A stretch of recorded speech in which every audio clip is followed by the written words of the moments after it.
Everyone, welcome back to my channel. कैसे हो guys आप सब? तो एक बार कहीं जा रहे हैं, फाइनली बुलावा आ गया है, तो मैंने सोचा क्यों ना भाई उस चीज़ को भी रिकॉर्ड कर लिया जाए। तो यहाँ पे पैकिंग हमारी डन हो चुकी है। करिए उधर बैग वैग रख दें, दिख नहीं रहा है, अभी चीज़ें थोड़ी और भी सामान वामान रखे गए हैं। तो वी आर वेरी एक्साइटेड क्योंकि फाइनली वो दिन आ गए। इतने टाइम से हम सोच रहे थे कि चले जाएं बट नहीं हो रहा था। बोलते हैं ना, अपने चाहने से चीज़ें नहीं होती है जब तक वहाँ से बुलावा नहीं आता है। तो फाइनली बुलावा आ गए भाई और हम जा रहे हैं। तो ये देखो सब तैयारी डन, नेल एक्सटेंशन वगैरह भी हमने करा लिया। ये सब का मैंने फ़िलहाल रील्स डाल दिया है, तो आप लोग रील्स के थ्रू आपको पता चल जाएगा कि मैंने कहाँ पे कराया, कैसे कराया। मेहंदी भी मैं लगवा ली, देखो कैसी लग रही मेरी मेहंदी। क्योंकि आप लोग को पता है मुझे कहीं जाना रहता है तो मैं बड़े ज़ोरों शोरों से तैयारियां करती हूँ। हेयर कट भी ले ली, सब कुछ करा ली। और मुझे पता नहीं क्यों कहीं जाना रहता है तो हर एक चीज़ मतलब ऐसे तैयारियां करना, शॉपिंग करना, वो चीज़ मुझे बड़ी पसंद है भाई। तो मैं वो सब चीज़ें करती हूँ। मेरी थी भाई मेरी मेहंदी या फिर नेल आर्ट के लिए, बट कोई बात नहीं, देख लो, थोड़ा दिखाऊँ। नहीं तो वैसे हमेशा थोड़ी ना लगाती हूँ, कभी कभी तो लगाती हूँ। तो ये देखो, ये है कुछ हमारी मेहंदी। और हम लोग जा रहे हैं महाकाल उज्जैन। फाइनली बाबा का बुलावा आ गया है और हम जा रहे हैं, मैं, मेरे हस्बैंड और मेरा बच्चा। आर्निक जा रहा है, डुगू नहीं जा रहा है क्योंकि डुगू का एग्ज़ाम है। और डुगू का भी हमने टिकट मतलब निकाल के रखा था और सोचा था उसको लेके जाएंगे। लेकिन दिक्कत क्या हो गई कि एक दिन सिर्फ एग्ज़ाम के 31 को उसका एग्ज़ाम है, मतलब लास्ट एग्ज़ाम है। उस वजह से वो अटक गया, नहीं तो वो चला जाता। और हमको पहले पता नहीं था, जब टिकट हो गया तो उसके बाद पता चला उसका एग्ज़ाम का डेट आया। तो यह कैसा हमारा ये फ़र्स्ट ट्रिप होता है। और होपफुली अच्छा हो, भोले बाबा सब अच्छा करें और हम अच्छे से वहाँ पहुँचे, दर्शन करें। बस फर्स्ट एक्सपीरियंस है। हम दोनों जन अभी पहले कभी भी नहीं गए, पहली बार ही। मैं वही बोली ना, इतने दिन से हम सोच रहे थे, फाइनली यहाँ आने के बाद हमारा बुलावा आ गया और अब हम जाने बाबा का दर्शन करने के लिए। हम रेडी हो चुके हैं और मैंने कहा लिया घोड़े, क्योंकि भाई वहाँ ठंड रहेगी, ट्रेन में भी ठंड लगेगी। और इस वजह से ये बार शेड क्यों आ रहा है, आई थिंक लाइट का शेड है।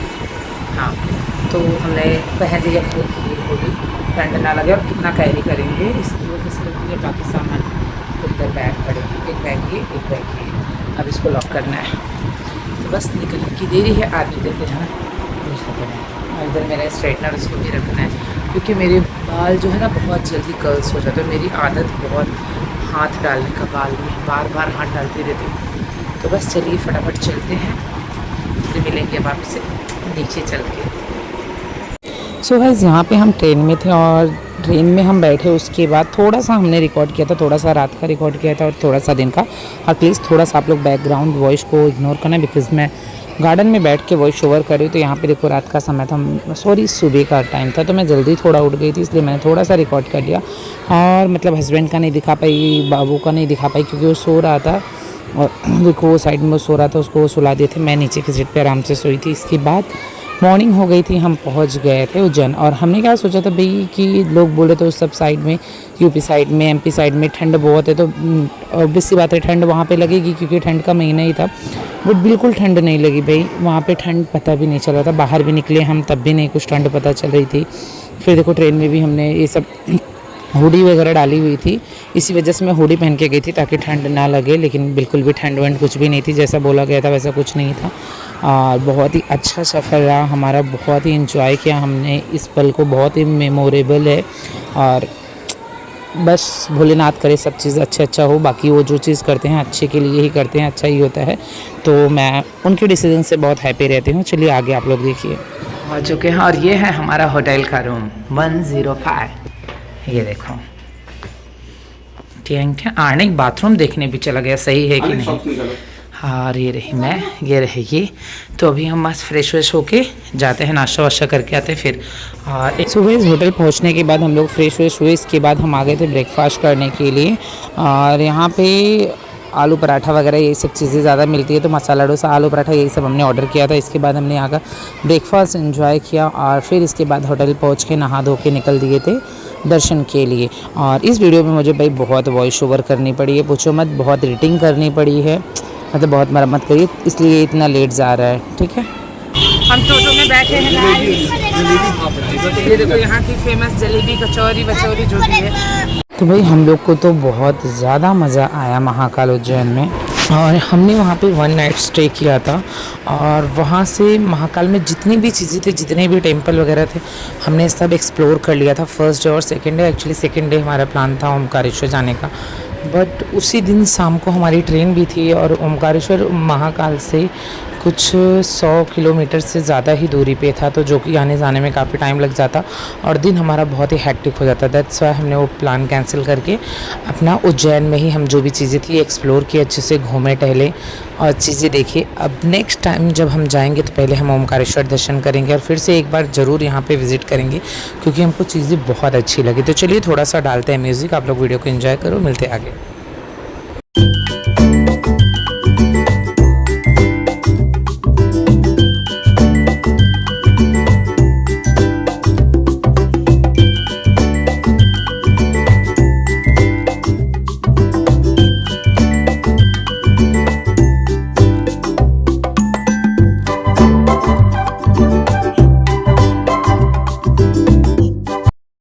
मैं हूँ, मेरे हस्बैंड हैं और हम महाकाल दर्शन करने जा रहे हैं।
सो गाइस यहाँ पे अब सब दर्शन करने के बाद जो अगल बगल में छोटे छोटे मंदिर थे वहाँ पे भी हमने सब जगह अच्छे से दर्शन कर लिया। और आप देख सकती हैं जो आदमी हम लोग को लेके जा रही है, मामा ने कॉल किया था तो उनकी तरफ से ही कोई आए थे आदमी जो कि उनकी टीम के थे कोई, तो आए हमको लेके गए और अच्छे से हर जगह दर्शन कराए। तो उनको भी थैंक यू सो मच, और मामा जी को भी थैंक यू सो मच कि उनकी वजह से इतने अच्छे से हमको दर्शन हो गया, लाइन वगैरह नहीं लगाना पड़ा भाई, क्योंकि लाइन लगाते तो बहुत लंबा हो जाता। तो ये देखो ये है महाकाल टेम्पल जो कि उज्जैन में है, और पहली बार हम वहाँ पे गए, अच्छे से एंजॉय किए, दर्शन किए।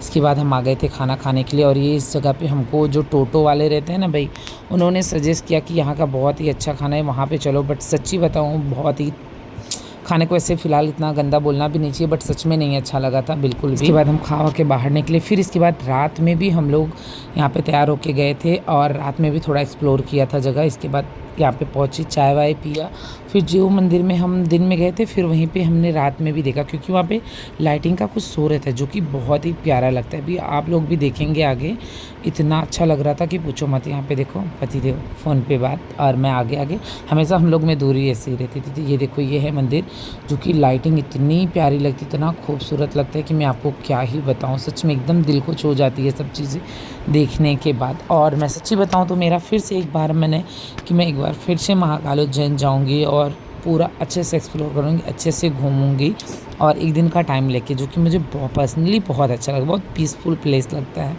बहुत ही मज़ा आया। और आप लोग कौन कौन गए हैं महाकाल उज्जैन टेम्पल प्लीज़ बताना ज़रूर।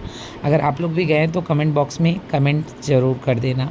तो चलिए आगे आप लोग देखिए कैसा लगता है, आप लोग को बताइए ज़रूर। तो ये देखिए भाई, ये सब चीज़ें जो बनाई गई हैं ना, क्या ही बताएं, बहुत ही तारीफ़ के काबिल है। इतना अच्छा लग रहा था ना कि क्या ही बताऊँ। इसके बाद हमने सोचा था कि हम जो है रात में जो भस्म आरती होती है वो देखेंगे, लेकिन भस्म आरती की बुकिंग पहले से ही हो जाती है। और मामा जी ने भी काफ़ी ट्राई किया, अगर हम मामा को हमने ऑन द स्पॉट बताया था, अगर हम वही एक दिन पहले बताए होते तो मामा हमारी भस्म आरती की भी वहाँ पे सेटिंग पूरी करा देते और हम जाके कर लेते।